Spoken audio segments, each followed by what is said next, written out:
2024లో కూటమి అధికారంలోకి వచ్చింది. ఆ అధికారంలోకి రావడం కూడా చాలా సామాన్యంగా కాకుండా ఇటు కూటమి పొత్తు పెట్టుకోవడం, ముఖ్యంగా జనసేన పార్టీతో టీడీపీ, బీజేపీ ఈ 3 పార్టీల పొత్తుతో ఇటు ఆంధ్రప్రదేశ్‌లో కూటమి అధికారంలోకి వచ్చింది. ఇక అధికారంలోకి వచ్చిన తర్వాత మొదటి 6 నెలలు వ్యవస్థను సరిచేయడానికే ఇటు కూటమి అధికారులకి, నాయకులకు సరిపోయింది. ఇక ఆ తర్వాత ముఖ్యంగా గత అధికారుల పాలనలో అంటే గత వైసీపీ పార్టీ పాలనలో ఇటు ఆంధ్రప్రదేశ్ ఎంత నష్టపోయిందో వాటన్నిటిని సరిచేసే క్రమంలోనే మొదటి 6 నెలలు కూడా గడిచిపోయింది. ఇక ఆ తర్వాత ఇటు కూటమి నాయకులు ఎవరైతే ఉంటారో వాళ్ళ శాఖలకు సంబంధించి గాని, ఇటు అభివృద్ధిలో గాని, సంక్షేమ విషయంలో గాని ఒక్కొక్క శాఖను సరిచేస్తూ ఇటు కూటమి నాయకులంతా తమదైన శైలిలో కృషి చేస్తూ ముందుకు వెళ్తున్నారు.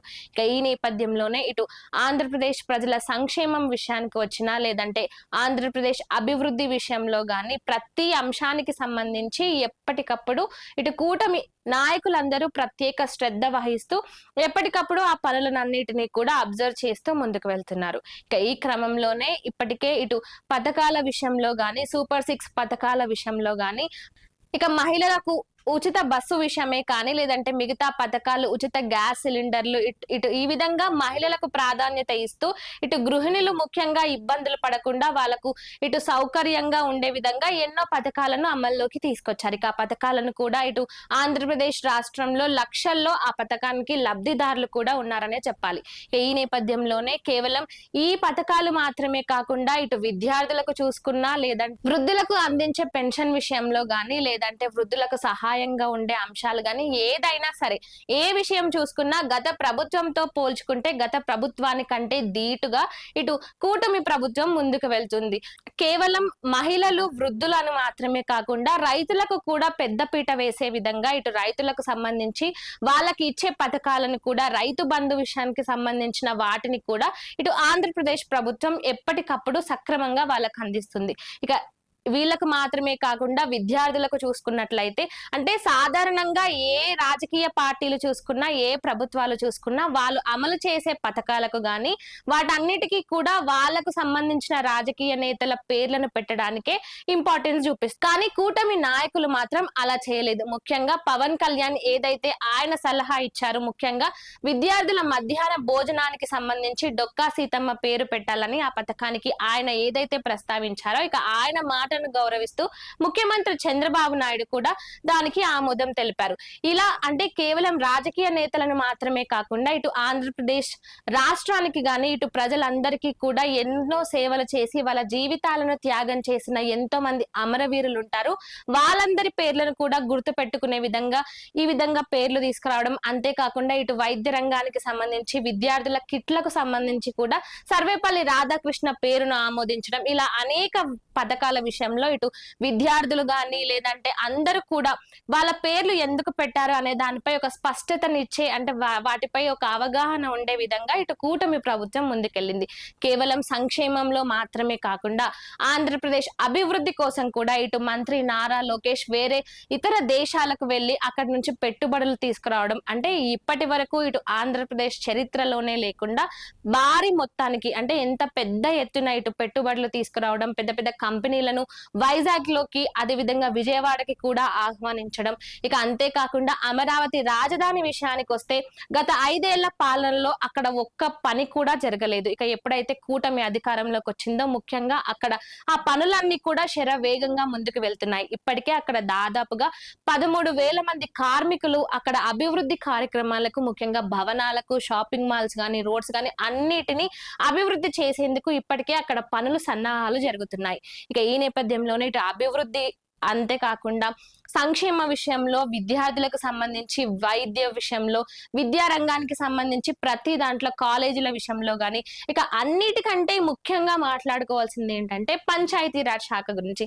పంచాయతీరాజ్ శాఖ అంటేనే గ్రామాల్లో అంతంత మాత్రంగానే ఉండే రోడ్లు, నీటి సౌకర్యాలు లేకుండా, కనీస మౌలిక సదుపాయాలు కూడా సరిగ్గా లేకుండా ఎంతగానో ఇటు గ్రామంలో ఉండే స్థానికులు ఇబ్బందులు పడుతూ ఉంటారు. కానీ ఎప్పుడైతే ఇటు కూటమి అధికారంలోకి వచ్చిందో ఉప ముఖ్యమంత్రిగా పవన్ కళ్యాణ్ బాధ్యతలు స్వీకరించారు. ముఖ్యంగా ఇటు ఆంధ్రప్రదేశ్ లో చూసుకున్నట్లయితే గిరిజన గ్రామాలు అత్యధికంగా ఉన్నాయి. ఆ గ్రామాల్లో ప్రజలు ఎటువంటి ఇబ్బందులు పడకుండా ముఖ్యంగా ఇప్పటి వరకు కూడా కనీసం రోడ్డు సౌకర్యాలు లేని ప్రాంతాల్లో కూడా రోడ్లను అమలు చేసి, అంతేకాకుండా మౌలిక సదుపాయాల అంశం విషయానికి వస్తే ఇటు నీటికి సంబంధించి అందరికీ కూడా త్రాగునీరు అందేలా, అంతేకాకుండా స్కూళ్ల విషయంలో, రోడ్ల విషయంలో, డ్రైనేజీ విషయంలో ఆంధ్రప్రదేశ్ అనేది కేవలం అభివృద్ధిలో మాత్రమే కాదు, ఇటు మౌలిక సదుపాయాల అంశంలో కూడా ఎప్పుడూ ముందుంటుందంటూ కూడా ఇటు ఉప ముఖ్యమంత్రి పవన్ కళ్యాణ్ నిరూపించుకున్నారు.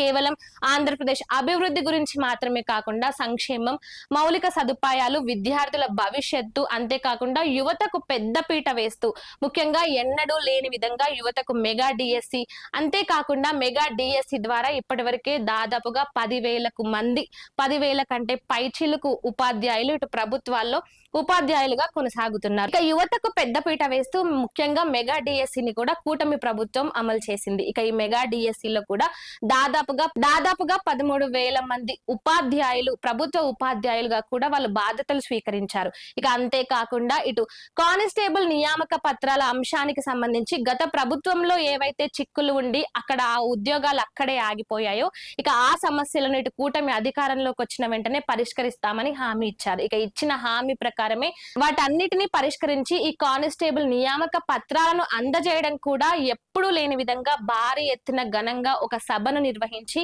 ఆ సభకు ఆ అభ్యర్థులు ఎవరైతే ఉంటారో వాళ్ళ తల్లిదండ్రులను కూడా పిలిచి వాళ్ళ భావోద్వేగాలను పంచుకునే విధంగా, అంటే నలుగురు చూసినా కూడా గర్వించదగ్గ ఒక కార్యక్రమాన్ని ఇటు ఉప ముఖ్యమంత్రి పవన్ కళ్యాణ్ గాని, ముఖ్యమంత్రి చంద్రబాబు నాయుడు గాని వీళ్ళందరూ కూడా అలాంటి ఒక మహోన్నత కార్యక్రమాన్ని నిర్వహించారు.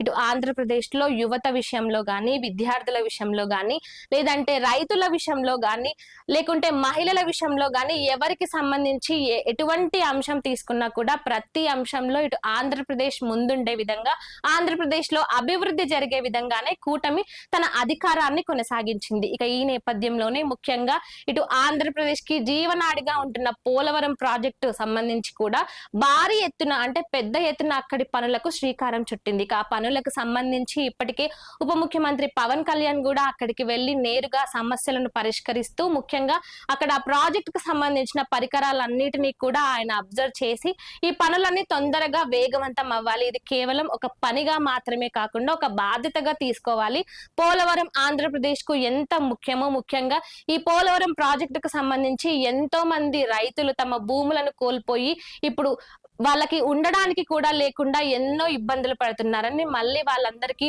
పునరావాసాలు కల్పించేందుకు ఈ పోలవరం ప్రాజెక్టు తొందరగా కంప్లీట్ అవ్వాలంటే ఇటు అందరికీ కూడా ఆయన చాలా బాధ్యతాయుతంగా సూచిస్తున్నారు. ఇక రాబోయే రోజుల్లో కూడా, అంటే ఇప్పటికే ఈ గడిచిన పాలన విషయంలో మాత్రమే కాకుండా ఇక రాబోయే రోజుల్లో కూడా ఆంధ్రప్రదేశ్ ను నెంబర్ 1 గా నిలిచేందుకు ముఖ్యంగా ప్రతి శాఖలు, అభివృద్ధిలో గాని, సంక్షేమంలో గాని, విద్యార్థుల భవిష్యత్తులో గాని, ఐటీ రంగంలో గాని, ఏ రంగం చూసుకున్నా, పంచాయతీరాజ్ శాఖలో గాని, అటవీ శాఖలో గాని అన్నిటికీ సంబంధించి ఇటు రాబోయే రోజుల్లో కూడా ఆంధ్రప్రదేశ్ ను నెంబర్ 1 గా ఉంచేందుకు ఇటు కూటమి నాయకులు చాలా గట్టిగా ప్రయత్నిస్తున్నారు.